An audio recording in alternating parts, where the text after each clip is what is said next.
Hello friends, welcome to new movie 431। आज की हमारी मूवी है मिडनाइट। ये एक ऐसी लड़की की कहानी है जो बोल और सुन नहीं पाती। क्योंगमी नाम की इस लड़की के पीछे एक साइको किलर पड़ जाता है। तो क्या ये लड़की अपने आप को इस किलर से बचा पाएगी, यही हम आज इस मूवी में देखेंगे। कहानी शुरू होती है और हम एक लड़की को देखते हैं जो लेट नाइट अपनी जॉब खत्म करके अपने घर जा रही होती है, पर इस वक्त वहाँ पर कोई टैक्सी उसे नहीं मिलती। थक हार कर वो लड़की पैदल ही मेन रोड तक जाने का फैसला करती है। तभी उसके पास एक कार आकर रुकती है। कार में बैठा आदमी उसे कहता है कि क्या मैं आपको कहीं छोड़ दूं, पर लड़की उससे कहती है कि मुझे यही मेन रोड तक जाना है, मैं खुद ही चली जाऊंगी। ये कहकर वो वहां से चली जाती है, पर तभी उस कार से उसे एक और आदमी की आवाज आती है जो उसे मदद के लिए पुकार रहा होता है। वो धीरे से कार के पास आती है और उसे कार के अंदर एक आदमी दिखता है जो घायल होता है। इससे पहले कि वो लड़की कुछ समझ पाती, कार का ड्राइवर दूसरी तरफ से आकर उस लड़की के सामने आ खड़ा होता है। वो जबरदस्ती उस लड़की को कार के अंदर खींच लेता है और बड़ी बेरहमी से इन दोनों को मार देता है। इसके बाद वो उन दोनों की लाश को अंधेरे में फेंक देता है। असल में ये आदमी एक साइको किलर होता है जो अपने मजे के लिए ऐसा कर रहा होता है। इसके बाद वो खुद ही पुलिस को फोन करके वहां पर बुलाता है और पुलिस से कहता है कि इस लड़की और इस आदमी को कई लोगों ने मिलकर मार डाला है। मैं छुपकर उन्हें देख रहा था और कुछ भी नहीं कर पाया। उसका मासूम चेहरा देखकर पुलिस भी यकीन कर लेती है। वो नहीं जानती कि ये एक खतरनाक साइको है और ये उसका रोज का काम होता है। इसके बाद हमें इस मूवी की मेन लीड क्योंगमी को दिखाया जाता है जो एक कॉल सेंटर में साइन लैंग्वेज काउंसलर का काम करती है। क्योंगमी की माँ भी सुन और बोल नहीं पाती। इनके परिवार में बस ये दोनों ही होते हैं। हैंडीकैप होते हुए भी ये दोनों माँ बेटी खुशी खुशी अपना जीवन जी रही होती हैं। अगले सीन में हमें दो भाई बहन को दिखाया जाता है। उनकी फैमिली में भी इन दोनों के अलावा कोई नहीं होता। उसकी बहन आज अपनी एक डेट पर जा रही है। उसका भाई उससे कहता है कि टाइम से घर आ जाना, पर वो लड़की कहती है कि मैं मिडनाइट तक ही घर आ पाऊंगी।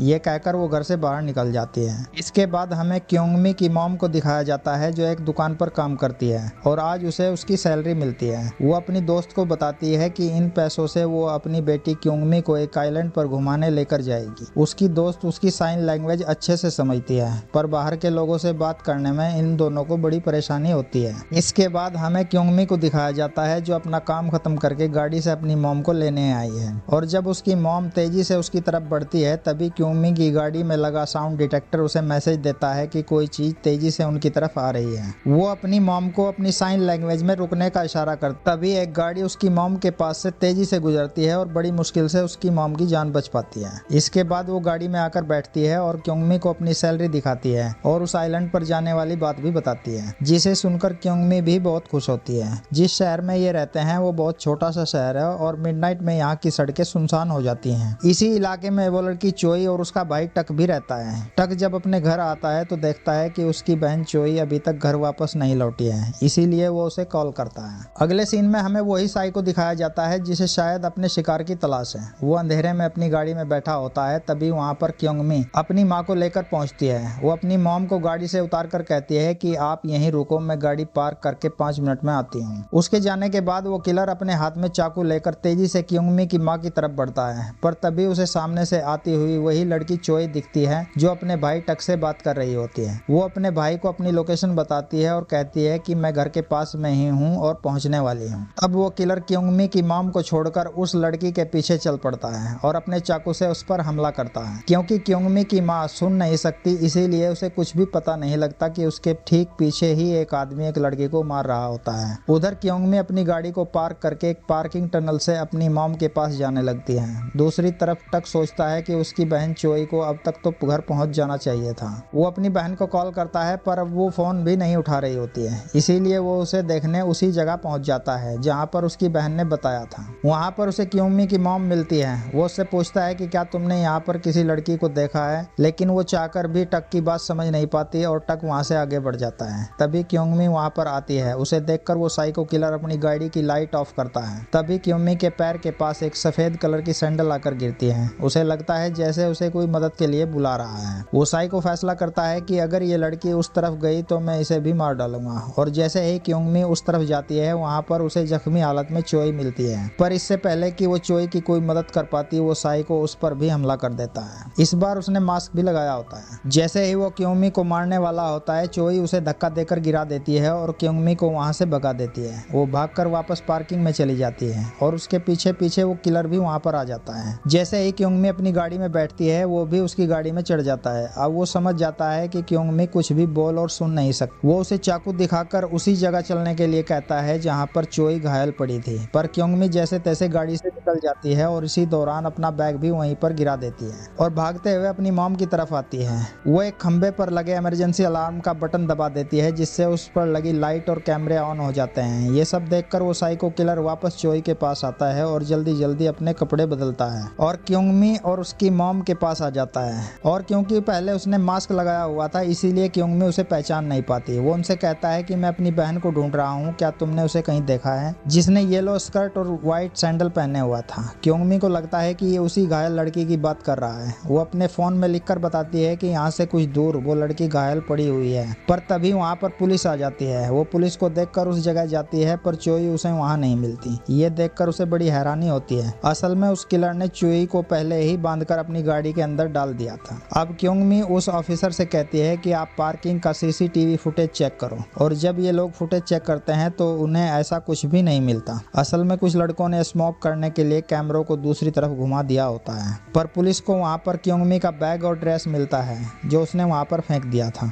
अब पुलिस को ऐसा लगता है जैसे क्योंगमी ड्रग्स के नशे में है, इसलिए वो उन तीनों को पुलिस स्टेशन लेकर जाते हैं, जहाँ पर क्योंगमी की मॉम उससे कहती है कि मुझे तो इसी लड़के पर शक है, इसकी बहन लापता है और ये बिल्कुल भी परेशान नहीं है। इस पर वो किलर उनसे कहता है कि मुझे अभी मेरी बहन का मैसेज आया है, वो घर पहुंच चुकी है। क्योंगमी पुलिस को चोई और उस किलर के बारे में सब कुछ बताती है। इस पर वो किलर कहता है कि हाँ, मैंने भी उस मास्क वाले आदमी को देखा था। ये सुनकर एक दूसरा ऑफिसर जो वहीं पर सो रहा होता है उस किलर पर भड़क जाता है। इन दोनों की हाथापाई शुरू हो जाती है, लेकिन पहला ऑफिसर उस अपने साथी को वहां से बाहर ले जाता है, पर उस किलर की जेब से चोई का फोन गिर जाता है, जिसे क्योंगमी की मॉम उठा लेती है और उसमें चोई का फोटो देखकर उसे यकीन हो जाता है कि ये किलर वही आदमी है। वो अपनी बेटी को इशारे से बताती है कि इस आदमी के पास एक और फोन है जिसमें एक लड़की का फोटो है। उधर वो जैसे ही पुलिस वाला अपने साथी को लेकर बाहर जाता है, वो किलर क्योंगमी का बयान पढ़ लेता है जिसमें उनके घर का एड्रेस भी होता है। अब जैसे ही वो क्योंगमी को मारने के लिए अपने बैग से चाकू निकालता है, तभी वहाँ पर टक आ जाता है। वो यहाँ पर अपनी बहन के लापता होने की रिपोर्ट लिखवाने आता है। वो भी यही बताता है कि उसकी बहन ने येलो स्कर्ट और सफेद सैंडल पहने हुए थे। पुलिस ऑफिसर टक से कहता है कि अपनी बहन की फोटो इन तीनों को दिखाओ, जिसे देखकर वो किलर कहता है कि मैंने इस लड़की को कहीं पर भी नहीं देखा, पर क्योंगमी उसे देखते ही पहचान लेती है। वो टक से कहती है कि ये लड़की घायल है और एक किलर उसे और मुझे मारना चाहता था। तभी वहाँ पर वही आदमी वापस आ जाता है जिसका उस किलर से झगड़ा हुआ था। वो फिर से उस किलर पर झपटता है, पर तभी एक और पुलिस वाला उसे फिर से बाहर ले जाता है। तभी क्योंगमी की मॉम को याद आता है कि ये तो वही लड़की है जिसका फोन उस आदमी के पास है। वो टक को ये सब बताना चाहती है, पर वो किलर उसे अपने बैग में रखे हथियार दिखाकर कहता है कि अगर तुमने ऐसा किया तो मैं तुम दोनों माँ बेटी को मार डालूंगा। इसके बाद जैसे ही वो एक चाकू निकालकर टक को मारने वाला होता है कि क्योंगमी की मॉम की चीख निकल जाती है, जिसे सुनकर टक उनकी तरफ घूमता है और चाकू को अपने हाथ में पकड़ लेता है। वो किलर उससे कहता है कि मैंने ही तुम्हारी बहन को चाकू मारा है और अब मैं तुम्हें भी जिंदा नहीं छोड़ूंगा। ये सुनकर टक को बहुत गुस्सा आता है और वो उस किलर को मारने लगता है। इस सब का फायदा उठाकर क्योंगमी और उसकी मॉम पुलिस स्टेशन के बाहर की तरफ भागती हैं और बाहर खड़े पुलिस वालों को सब कुछ बताती है और जल्दी से अंदर जाने को कहती है। जब वो अंदर जाकर देखते हैं तो टक के हाथ में चाकू होता है और वो उस किलर से पूछ रहा होता है कि बता मेरी बहन कहाँ पर है, पर पुलिस वाले उसे गलत समझकर बेहोश कर देते हैं। अब वो किलर फिर से इनोसेंट होने का नाटक करने लगता है और वहाँ से जाने लगता है। क्योंगमी और उसकी मॉम उसे ऐसे जाता देखकर बाहर खड़े पुलिस वाले को अपनी साइन लैंग्वेज में समझाने की बहुत कोशिश करती हैं, पर वो कुछ भी समझ नहीं पाता। पर कुछ देर बाद जब टक को होश आता है तब उन्हें पता चलता है कि वही आदमी है जिसने टक की बहन को गायब किया है। इसके बाद वो पुलिस वाले टक से माफी मांगते हैं और क्योंगमी और उसकी मॉम को घर छोड़ने के बाद टक को साथ लेकर उसकी बहन को ढूंढने जाते हैं। उधर क्योंगमी और उसकी मॉम अपने घर में काफी परेशान होती हैं। तभी उनकी डोरबेल बजती है। वो डरते हुए दरवाजा खोलते हैं तो सामने उसकी बॉस होती है। वो अपना कुछ सामान लेने आई होती है। क्योंगमी की मॉम अपनी बॉस के साथ सामान लेकर चली जाती है और क्योंगमी घर में अकेली होती है। इस जगह पर ज्यादा लोग भी नहीं रहते, इसीलिए ये जगह काफी सुनसान होती है। तभी वहाँ पर वही साइको किलर आ जाता है। वो क्योंगमी की मॉम को जाते हुए देख लेता है। उसे पता होता है कि इस वक्त वो घर पर अकेली है। वो एक एक करके सारे साउंड डिटेक्टर्स को तोड़ने लगता है और चुपके से क्योंगमी के बिल्कुल पीछे पहुंच चुका होता है। जैसे ही वो एक कुल्हाड़ी से क्योंगमी के सर पर वार करने वाला होता है, तभी वहां पर रखा हुआ एक साउंड डिटेक्टर टॉय एक्टिवेट हो जाता है और क्योंगमी उसके जानलेवा वार से बच जाती है। वो दौड़कर अपने आप को एक कमरे में बंद कर लेती है और टक के फोन पर एक मैसेज लिखती है कि मेरी हेल्प करो, वो किलर इस वक्त मेरे घर पर ही है। ये देखकर टक उसको बचाने उसके घर की तरफ भागता है। दूसरी तरफ वो किलर किसी भी तरह क्योंगमी को मारना चाहता है। वो उस कमरे का दरवाजा तोड़ देता है। क्योंगमी एक विंडो से नीचे कूदने वाली होती है, तभी उसे वो पकड़ लेता है, पर जैसे तैसे उससे छूटकर क्योंगमी नीचे गिर जाती है और उठकर वहां से दूर भागने लगती है। पर वो साइको किलर उसका पीछा नहीं छोड़ता। तभी वहां पर टक आ जाता है और इन दोनों के पीछे भागने लगता है, पर एक जगह जाकर क्योंगमी रुक जाती है क्योंकि आगे रास्ता नहीं होता। तभी वहां पर टक आ जाता है, पर जैसे ही वो उस किलर को मारने वाला होता है, वो अपने गले पर चाकू लगाकर टक से कहता है कि मुझे किसी और से मार खाना पसंद नहीं है। अगर तुमने मुझे छुआ भी तो मैं अपने आप को मार डालूंगा और फिर तुम अपनी बहन को कभी भी नहीं देख पाओगे। मुझे इस लड़की को मारने दो और तुम अपनी बहन को बचा सकते हो। वो टक से कहता है कि तुम्हारी बहन इस वक्त इसी लड़की के घर में है और घायल है। ये सुनकर टक वहां से चला जाता है, जिसे जाते देख क्योंगमी रोने लगती है। टक उसके घर पर जाकर देखता है तो उसकी बहन वहां पर नहीं होती है। वो समझ जाता है कि उसके साथ धोखा हुआ है। तब तक क्योंगमी की मॉम भी वहां पहुंच जाती है। दूसरी तरफ वो साइको जैसे ही क्योंगमी को चाकू लेकर मारने वाला होता है, वो उसकी आंखों में मिट्टी डालकर वहां से भाग जाती है। अब हम चोई को देखते हैं, जो उस साइको की कार में होती है और काफी जख्मी हाल में होती है। वो गाड़ी से बाहर आती है और तभी वहां पर क्योंगमी आ जाती है। वो उसे सहारा देकर अंधेरे में छुपा देती है। तभी वहां पर वो किलर भी आ जाता है, पर उसे यहाँ पर कोई भी नहीं मिलता। दूसरी तरफ टक और क्योंगमी की मॉम भी इन दोनों को ढूंढ रहे होते हैं। तभी क्योंगमी अपने फोन से लिखकर चोई को बताती है कि तुम्हारा भाई यहीं आसपास में ही है, तुम उसे फोन करो, तब तक मैं इस किलर का ध्यान भटकाती हूँ। वो उसके हाथ से चाकू लेकर अपना फोन देती है और उस किलर को अपनी तरफ आने का इशारा करके वहीं अलार्म का बटन दबाकर भागने लगती है। वो किलर उसे मारने के लिए उसके पीछे दौड़ता है। तभी चोई अपने भाई को फोन करके वहां बुलाती है। तब तक वहां पर पुलिस और एम्बुलेंस भी पहुंच जाती है। क्योंगमी की मॉम चोई से अपनी बेटी के बारे में पूछती है तो वो उसे बताती है कि मेरी जान बचाने के लिए वो उस किलर को शहर की तरफ ले गई है। अपनी बहन को सेफ देखकर टक क्योंगमी को बचाने उसकी मॉम के साथ शहर की तरफ भागता है। शहर पहुंचकर क्योंगमी सभी से मदद मांगती है, पर कोई उसकी बात समझ नहीं पाता। उल्टा उसके हाथ में चाकू देखकर सभी लोग उससे डरने लगते हैं। तभी एक आदमी पुलिस को फोन करके ये सब बताने लगता है, पर वो किलर उसे रोक देता है। वो कहता है कि ये लड़की मेरी बहन है और पागल है, ये घर से भाग आई है। तभी दो पुलिस वाले आकर क्योंगमी को पकड़ लेते हैं। वो उसका चाकू छीनकर उस किलर को दे देते हैं और वहां से चले जाते हैं। तब वो किलर उससे कहता है कि तुम क्या सोच रही थी कि यहाँ आकर तुम बच जाओगी। क्योंगमी उसे समझाने की बहुत कोशिश करती है कि मुझे मत मारो, पर वो उसकी एक नहीं सुनता। वो उसे मारने के लिए एक सुनसान जगह पर लेकर जाता है जहाँ पर उसे कोई देख न सके। तभी क्योंगमी को ढूंढते हुए टक वहाँ पर आ जाता है और उस किलर को मार मार कर बेहोश कर देता है और क्योंगमी से माफी मांगता है कि वो उसे अकेला छोड़कर वहाँ से चला गया था। क्योंगमी उससे पूछती है कि तुम्हारी बहन अब कैसी है। वो कहता है कि उसे हॉस्पिटल लेकर गए हैं, अब वो ठीक है। तभी पीछे से वो किलर टक पर फिर से हमला कर देता है। क्योंगमी उसे चाकू दिखाकर डराना चाहती है, पर वो कहता है कि आज मैं एक मर्डर जरूर करूंगा, लेकिन वो तुम्हारा नहीं तुम्हारी मॉम का होगा। ये कहकर वो वहाँ से भाग जाता है। क्योंगमी और टक भी उसके पीछे भागते हैं। वो उसकी मॉम को जाकर कहता है कि तुम्हारी बेटी उस सुनसान जगह पर है, पर क्योंगमी उन्हें देख लेती है। वो चाकू लेकर तेजी से उस किलर की तरफ दौड़ती है, पर इस बार वो अपने दिमाग का बहुत अच्छा इस्तेमाल करती है। वो अपने ही पेट में चाकू मारकर जल्दी से उस चाकू को किलर के हाथ में पकड़ा देती है, जिससे आसपास मौजूद सभी लोगों को लगता है कि इस आदमी ने ही उस लड़की को चाकू मारा है। अब ये लोग उससे डरने लगते हैं और पुलिस को बुला लेते हैं। वो किलर समझ जाता है कि क्योंगमी ने उसे फंसा दिया है। गुस्से में आकर वो क्योंगमी को मारने चलता है तो पुलिस उसके पैर में गोली मारती है और वो बिल्कुल क्योंगमी के सामने गिर जाता है। उसकी हालत देखकर वो उस पर हंस देती है। इससे वो और भी ज्यादा गुस्सा हो जाता है और वो एक बार फिर से खड़ा होकर क्योंगमी को मारने चलता है तो पुलिस उसे फिर से गोली मार देती है। पर वो अपनी आखिरी सांस तक क्योंगमी को मारना चाहता है और एक बार फिर से कोशिश करता है, पर तभी वहाँ टक आकर उसे जोर से धक्का देता है और यहीं पर उस साइको किलर की मौत हो जाती है। इसके बाद हमें एक आइलैंड दिखाया जाता है जहाँ पर क्योंगमी और उसकी मॉम घूमने आई है और इनके साथ टक और चोई भी होते हैं और इस तरह से इस मूवी की हैप्पी एंडिंग होती है। दोस्तों वीडियो अच्छी लगी हो तो वीडियो को लाइक और चैनल को सब्सक्राइब जरूर करें।